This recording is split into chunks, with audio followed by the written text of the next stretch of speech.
নমস্কার, আজকে আমি আপনাদের করে দেখাচ্ছি সর্ষে শাক দিয়ে একটা রেসিপি। এইভাবে সর্ষে শাক রান্না করে খেলে খুবই ভালো লাগে, একবার খেলে বারবার খেতে ইচ্ছা করবে। চলুন তাহলে দেখে নিন রেসিপিটি। প্রথমে এখানে আমি শুকনো লঙ্কা আর জিরে ফোড়ন দিচ্ছি। আপনারা জিরের বদলে রাঁধুনিটা ব্যবহার করতে পারেন। এরপর চিংড়ি মাছে নুন হলুদ মাখিয়ে রেখেছিলাম সেটাও দিয়ে দিচ্ছি, আর একটা পেঁয়াজ কুচিয়ে রেখেছিলাম সেটাও দিচ্ছি।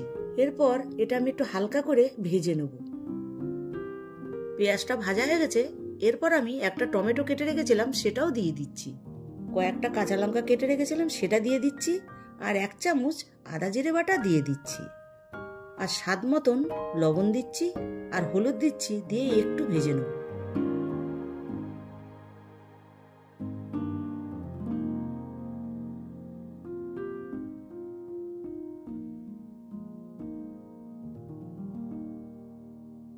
এটা ভাজা হয়ে গেছে। এরপর আমি সর্ষে শাক ঝিরিঝিরি করে কেটে ভালো করে ধুয়ে রেখেছিলাম সেটাও দিয়ে দিচ্ছি। এখানে আমি 2 আঁটি সর্ষে শাক ব্যবহার করেছি। দিয়ে ভালো করে নাড়াচাড়া করে মিশিয়ে নেব।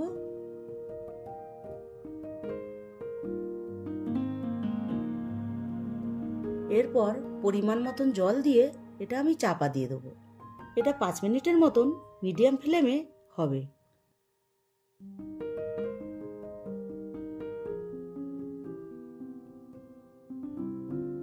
পাঁচ মিনিট পরে আমি একটু আতপ চালের গুঁড়ো পেস্ট করে রেখেছিলাম সেটা দিয়ে দিচ্ছি, আর সামান্য একটু চিনি দিচ্ছি।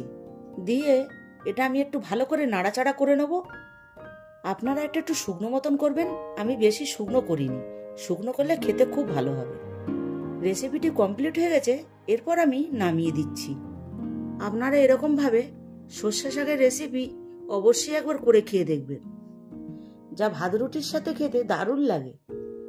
রেসিপিটি ভালো লাগলে লাইক শেয়ার কমেন্ট করবেন, এবং নতুন নতুন রেসিপি দেখতে পাওয়ার জন্য অবশ্যই আমার চ্যানেলটিকে সাবস্ক্রাইব করবেন।